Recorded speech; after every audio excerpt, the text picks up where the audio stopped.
જય માતાજી મિત્રો, આજે આપણે બનાવીશું કઠલનું શાક। તો રેસીપી જોતા જજો, બહુ જ મજા આવશે। તો સૌ પ્રથમ કઠલને હાથમાં તેલ લગાવી અને ચાકુમાં તેલ લગાવી તેને ટુકડા કરી દઈશું।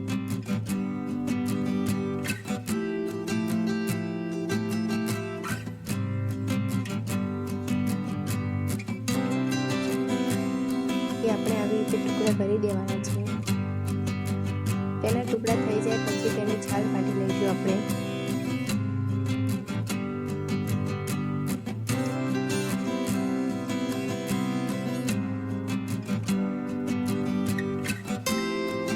તેની છાલ નીકળી ગયા પછી તેના નાના ટુકડા કરી દઈશું। આવી રીતે બધા જ કઠલના આપણે નાના ટુકડા કરી દઈ। એક પેનમાં 2 ગ્લાસ પાણી, મીઠું, હળદર અને કેટલાક સૂકા મસાલા નાખી દઈશું। પછી તેમાં બધા જ કઠલના ટુકડા કરેલા તેમાં નાખી દઈશું અને તેને બરાબર હલાવી દઈશું।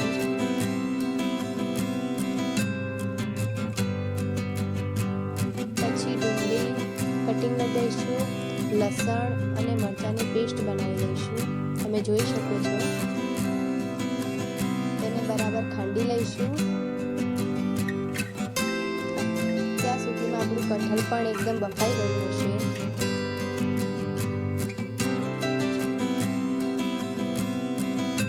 જ્યારે આપણું કઠલ બફાઈ જાય ત્યારે તેને પાણીમાંથી એક ડીશમાં બહાર કાઢી લઈશું।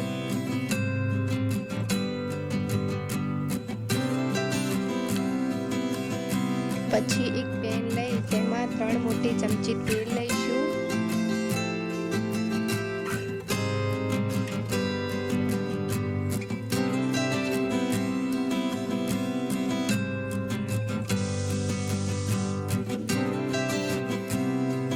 તેને બરાબર ગરમ થવા દઈશું। તેમાં બાફેલા કઠલને નાખી દઈશું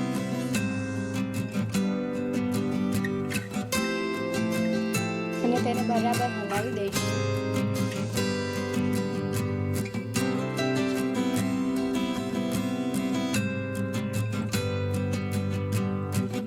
તમારે આખા કઠલને બરાબર હલાવી દેવાનું છે,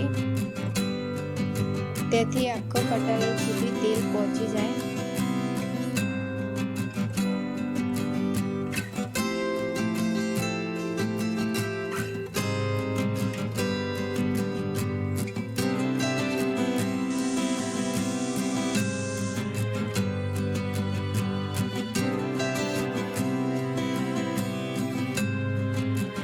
તેને થોડી વાર ચડવા દઈ પાછું તેને હલાવી તેને સાઈડમાં લઈ લઈશું।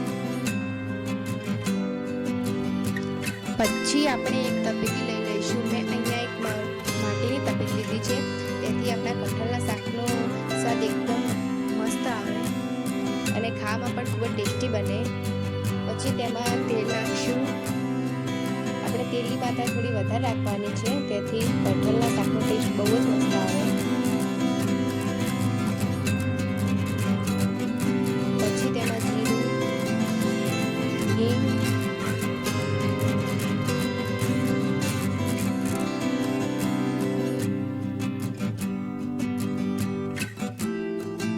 આપણે જીરું ને ઉમેરી દેવાનું છે। તેમાં તમાલપત્ર ઉમેરી દેવાનું છે। તેમાં કાશ્મીરી લાલ મરચાં,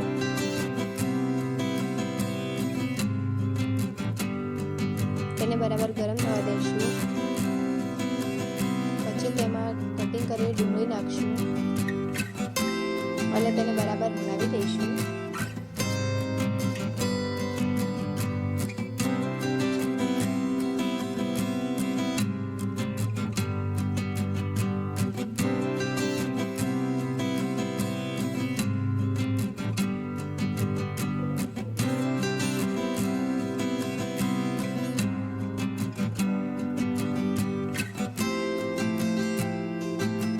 પછી તેમાં આખા લસણ નાખી તેને એકદમ હલાવી દઈશું આપણે।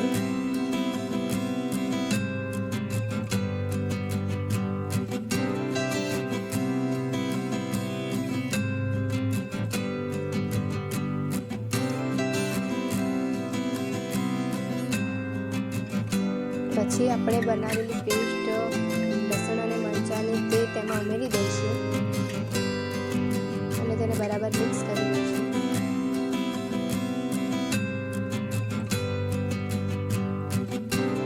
જ્યારે ડુંગળી બરાબર ચડી જાય પછી આપણે તેને બરાબર હલાવી દઈશું. ડુંગળીને આમાં થોડી વાર ચડવા દેવાની છે.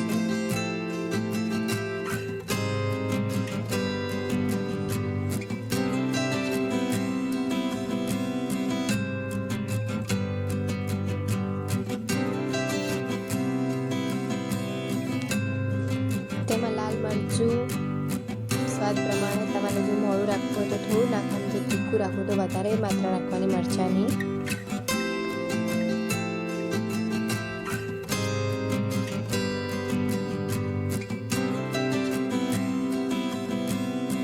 ધાણા જીરું પાવડર ઉમેરવાનું છે. પછી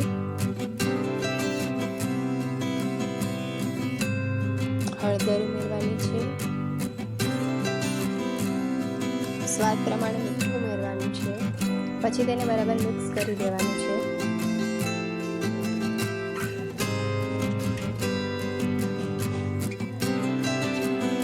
તમે જોઈ શકો છો કે બરાબર બધો મસાલો મિક્સ થઈ ગયો છે. પછી તેમાં આપણા બાફેલા કઠલે ઉમેરી દઈશું.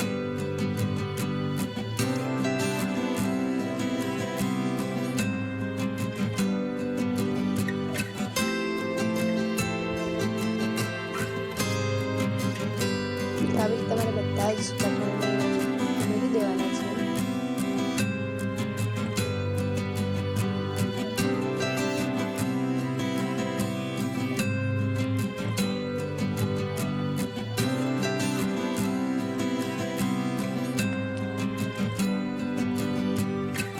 બધું જ કઠોળ તેમાં ઉમેરાય પછી તેને બરાબર હલાવી દઈશું.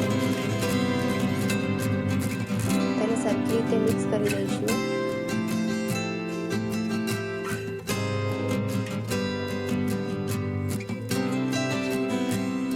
તમે જોઈ શકો છો કે આવી રીતે આપણે મિક્સ કરી દેવાનું છે.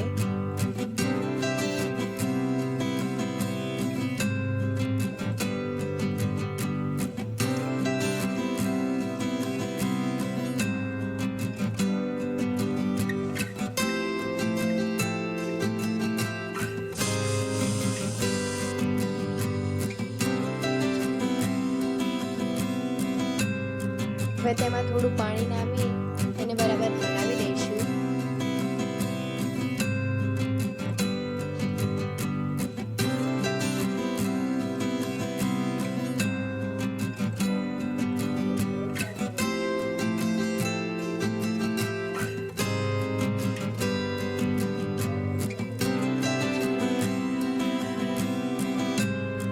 તમે જોઈ શકો છો કે કઠોળનું શાક થોડું રેડી થઈ ગયું છે.